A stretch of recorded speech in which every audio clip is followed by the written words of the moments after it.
नमः। श्री कृष्ण कन्हैया लाल की जय।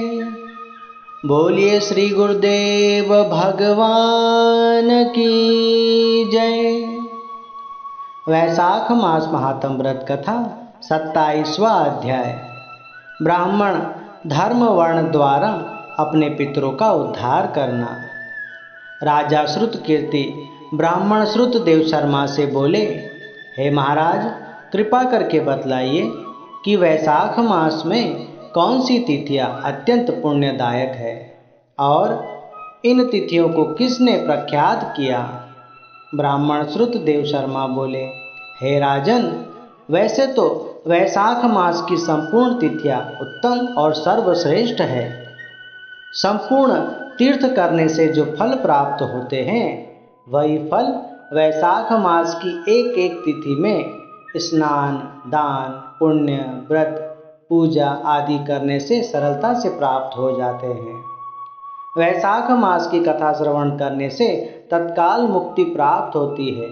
जो कोई वैशाख मास को बिना स्नान, दान, पुण्य, व्रत आदि के ही व्यतीत करता है, उसे गौवध, कृतघ्न, पितृघाती तथा आत्मघात का पाप लगता है। हे राजन, फिर भी शुक्ल पक्ष की एकादशी तिथि सबसे सर्वश्रेष्ठ मानी गई है। इस एकादशी में दान, पुण्य, व्रत करने से अनंत गुना फल प्राप्त होता है। सभी पाप नष्ट हो जाते हैं और अश्वमेध यज्ञ करने का फल प्राप्त होता है। हे राजन, इसी बाबत में तुम्हें कथा सुनाता हूँ, तुम ध्यान से सुनो। जब पृथ्वी पर सावर्णी मनवंतर का राज्य था, फिर कलयुग का आरंभ हुआ और सारे धर्म नष्ट होने लगे।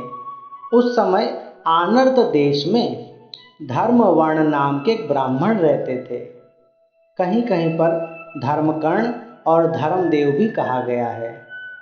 कलयुग में उन्होंने मनुष्य को पापों में ही रत देखा। सब मनुष्य अपने अपने वर्ण धर्मों से ही हीन हो गए हैं।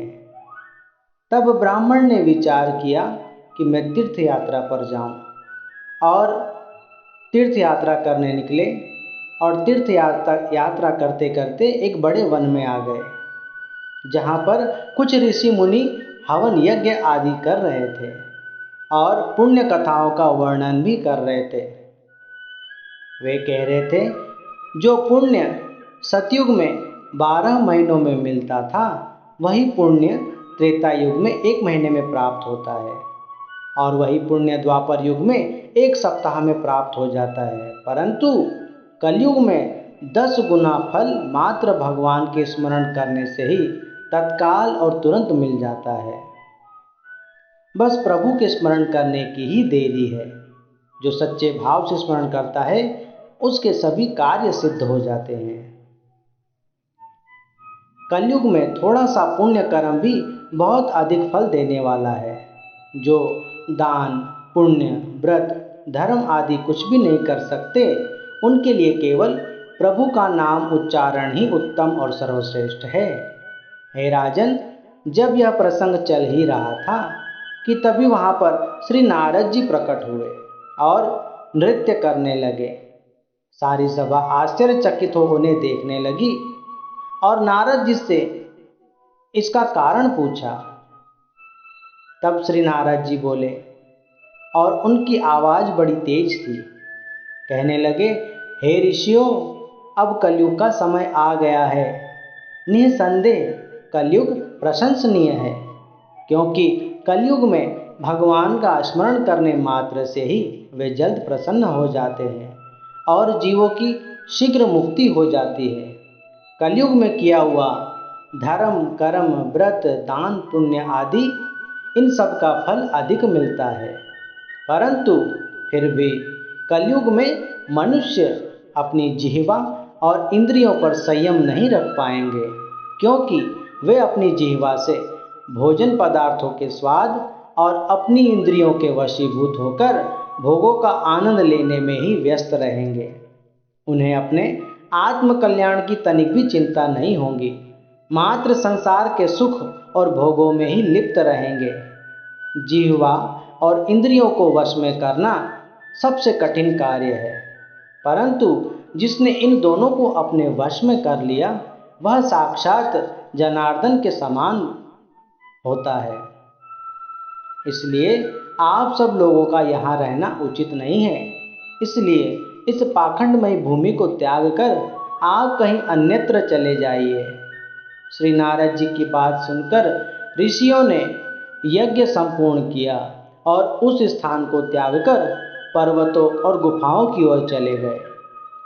थोड़े ही समय में कलयुग का आगमन और प्रभाव शुरू हो गया। स्त्री और पुरुष में लड़ाई होने लगी। पुत्र अपने पिता को मारने लगा। कहीं शिष्य अपने गुरु को ही उपदेश दे रहा है, कहीं साधु सन्यासी विवाह आदि कर रहे हैं, कहीं उदासी और बैरागी माया जोड़ने में लगे हुए हैं। वैद्य हाकिम धन जोड़ने में लगे पड़े हैं। किसी के शरीर की पीड़ा से कोई मतलब नहीं। अन्य सभी अभक्ष्य पदार्थों और मदिरा का प्रचार प्रसार करने में लगे पड़े हैं। सब धर्म का मार्ग छोड़कर अधर्म के कार्य में ही लिप्त है। कहने का भाव कि चारों तरफ पाप का ही बोलबाला हो गया। कलयुग का ऐसा प्रभाव देखकर ब्राह्मण धर्म वर्ण पितृलोक चले गए। वहां पर उन्होंने अपने पितरों को दुखी और कष्ट भोगते हुए देखा।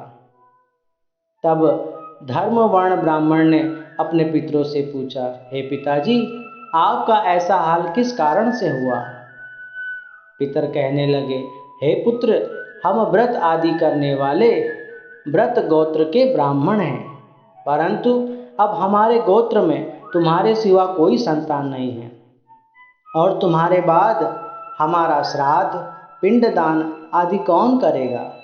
इसलिए हे पुत्र, तुम मृत्यु लोक में वापस जाओ और धर्म कर्म का कार्य करो और सभी को उपदेश भी दो। फिर विवाह आदि करके संतान उत्पन्न करो, जो तुम्हारे पश्चात कर्म कांड, श्राद्ध और पिंडदान आदि करते रहेंगे, जिससे सभी पितर जो नरक में हैं उन सब का उद्धार हो जाएगा। हे पुत्र, इस प्रकार तुम्हारे ऊपर से 3 ऋण उतर जाएंगे। पहला, पितरों की सेवा का ऋण। दूसरा, संतों महात्माओं की सेवा का ऋण। और तीसरा, देवताओं के यज्ञ का ऋण। मनुष्य इन तीनों ऋणों से ऋण गृहस्थी धर्म के द्वारा ही हो सकता है। हे राजन, पितरों ने धर्म वर्ण को आशीर्वाद दिया और आज्ञा देकर बोले, हे पुत्र, अब तुम पृथ्वी लोक में जाओ और जल्द जाकर इन कार्यों को पूर्ण करो और पितरों के लिए श्राद्ध करो, पिंडदान करो और वैशाख मास में व्रत रखकर स्नान दान पुण्य आदि करके उसका फल हमारे निमित्त अर्पण कर दो, जिससे हमारी मुक्ति हो जाए। ब्राह्मण श्रुतदेव शर्मा बोले, हे राजन, धर्म वर्ण ब्राह्मण अपने पितरों की आज्ञा मानकर पृथ्वी लोक में वापस आ गए और श्राद्ध किए, पिंडदान किए और वैशाख मास की कथाएं और व्रत रखे। एकादशी का व्रत रखकर बहुत दान पुण्य किए और सब अपने पितरों के निमित्त अर्पण कर दिए, जिससे उनके सभी पितर नरक से छूटकर स्वर्ग लोक को प्राप्त हो गए और धर्म वर्ण ने विवाह करके संतानों की उत्पत्ति की। वैशाख मास महात्म ब्राह्मण धर्म वर्ण द्वारा अपने पितरों के उद्धार बाबत 27वां अध्याय समाप्त।